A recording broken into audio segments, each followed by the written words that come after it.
तो आज हम पार्ट ऑफ स्पीच पढ़ने वाले हैं। जो हमारा सेंटेंस ख़त्म हो चुका था, उसके बाद हमारा पार्ट ऑफ स्पीच आ गया है, जिसमें हम पार्ट ऑफ स्पीच में पहले समझते हैं क्या पार्ट ऑफ स्पीच होता क्या है। पार्ट ऑफ स्पीच का मतलब क्या होता है, पार्ट ऑफ स्पीच का तात्पर्य क्या है, पहले हम देखते हैं ये बात।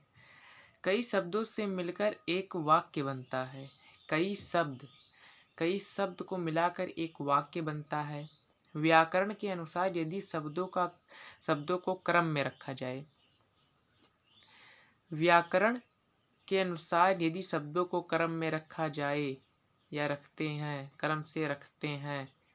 ध्यान से सुनिएगा, कई शब्दों को मिलाकर एक वाक्य बनता है और व्याकरण के अनुसार यदि शब्दों को क्रम से रखते हैं तो वाक्य का अर्थ स्पष्ट हो जाता है। वाक्य में रखे गए शब्द अलग अलग होते हैं, इनका कार्य भी अलग अलग होता है। कार्य के अनुसार इन्हें निम्न भागों में विभक्त किया जाता है, जिन्हें हम पार्ट ऑफ स्पीच कहते हैं। देखिए, कई शब्दों को मिलाकर एक वाक्य बनता है और व्याकरण के अनुसार यदि हम शब्दों को सही क्रम से रखें तो उनका अर्थ भी स्पष्ट हो जाता है, सही सही अर्थ निकलता है।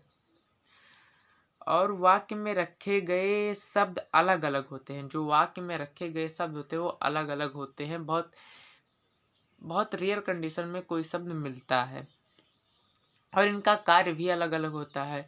इनका जो वर्किंग सिस्टम होता है वो भी अलग अलग होता है और कार्य के अनुसार इन्हें निम्न भागों में बांटा जाता है। इनके कार्य के अनुसार ही इन्हें डिफरेंट पार्ट में डिवाइड किया जाता है और जिन्हें हम पार्ट ऑफ स्पीच कहते हैं। और जिन भागों को बांटा जाता है उन्हें हम पार्ट ऑफ स्पीच कहते हैं।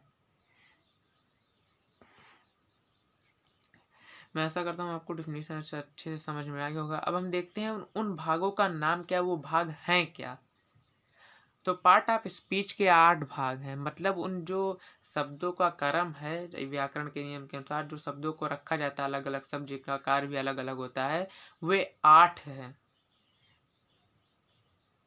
वे 8 भाग हैं। ठीक है, पार्ट ऑफ स्पीच के 8 भाग होते हैं। पहला है नाउन। नाउन का अर्थ है संज्ञा। दूसरा है सर्वनाम प्रोनाउन और तीसरा है एडजेक्टिव विशेषण और चौथा है वर्ब क्रिया और पांचवा है एडवर्ब क्रिया विशेषण। छठवां है कंजंक्शन समुच्चय बोधक जिसे हम कहते हैं प्रीपोजिशन है। सातवां जिसका नाम है जिसे हम संबंध सूचक कहते हैं और इंटरजेक्शन है 8वां जिसे हम विस्मयादि बोधक कहते हैं।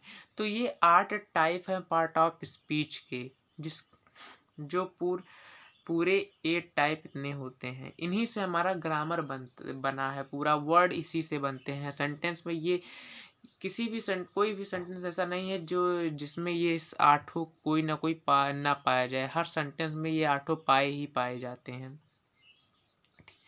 तो ये रहा part of speech. Part of speech के कार्य क्या होते हैं, पार्ट ऑफ स्पीच होता क्या है, पार्ट ऑफ स्पीच के भाग कितने होते हैं, पार्ट ऑफ स्पीच का कार्य क्या होता है, हमने आपको सबसे इंट्रोड्यूस करवा दिया। मैं आशा करता हूँ कि आपको ये अच्छे से समझ में आ गया होगा। अगर नहीं समझ में आया तो पीछे करके देख लें वीडियो में। अब हम समझते हैं नाउन। जो हमारा पहला टॉपिक है नाउन है। नाउन का अर्थात संज्ञा होता है। ठीक है, और जो है प्रोनाउन का हिंदी मीनिंग सर्वनाम होता है और एडजेक्टिव का हिंदी मीनिंग विशेषण होता है। तो नाउन के बारे में थोड़ा जानते हैं। नाउन किसी व्यक्ति या स्थान या वस्तु के नाम को संज्ञा कहते हैं और नाउन की रिपुटेशन को रोकने के लिए प्रोनाउन बनाया गया। और एडजेक्टिव है वो नाउन प्रोनाउन की विशेषता बताता है। और वर्ब की जो वर्ब है वो क्रिया होती है। कोई काम किया जाता है, कोई काम हो रहा है या हो चुका है या होने वाला है तो वो क्रिया होती है। एडवर्ब क्रिया की विशेषता बताता है। कंजंक्शन दो वाक्यों को जोड़ता है। प्रीपोजिशन संबंध बताता है और विस्मयादि बोधक इंटरजेक्शन ये विषय में उसके बात करता है। अब हम देखते हैं नाउन।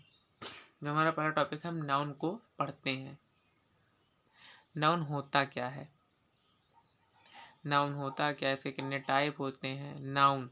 नाउन का अर्थ है संज्ञा।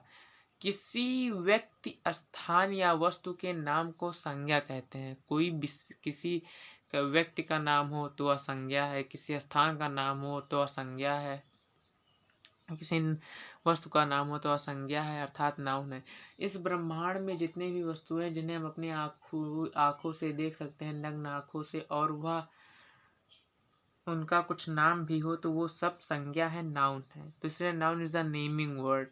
नाउन जो है वो एक नेमिंग वर्ड है। तो ये इसका सिंपल सा डिफिनीशन है जो मैंने खुद बनाया है, noun is a naming word. उसके बाद है kind of noun. Noun are 5 kinds. Noun के 5 काइंड होते हैं। नाउन 5 प्रकार का होता है। जैसे first proper noun. Proper noun को व्यक्तिवाचक कहते हैं, जो किसी विशेष व्यक्ति के बारे में बताएगा। कॉमन नाउन जातिवाचक, जो किसी विशेष जाति जो कहाँ जहाँ पे कॉमन हो वो सब बताएगा।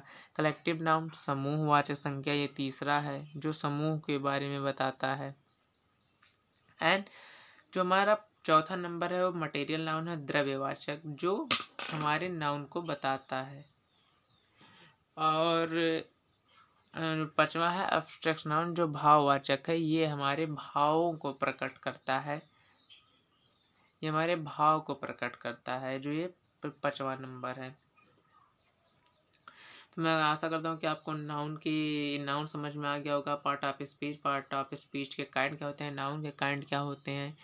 तो बहुत सिंपल था, इसमें कुछ बहुत कठिन नहीं था। तो मैं आशा करता हूँ आपको ये सब चीज़ें समझ में आई होंगी। और नाउन के जो और होने वाले इसकी डिफिनीसन होने वाले वो मैं अगली वीडियो में बताऊँगा। और जैसा कि हम लोग जानते हैं कि यूपी बोर्ड का रिजल्ट आ ही गया है, परिणाम ही बहुत अच्छा रहा है सबको। 9th 10th की अब हम ये देखने वाले कि 9th 10th की बेसिक हम यहाँ पे अब बेसिक कंप्लीट करेंगे। पहले इंग्लिश ग्रामर का, फिर 10th से पहले पार्ट ऑफ सेंटेंस पढ़ ही लिया है, पार्ट ऑफ स्पीच पढ़ रहे हैं। पार्ट ऑफ स्पीच के बाद सेंटेंस, उसके बाद सेंटेंस और पार्ट ऑफ स्पीच के बाद हम टेंस पढ़ेंगे। ठीक।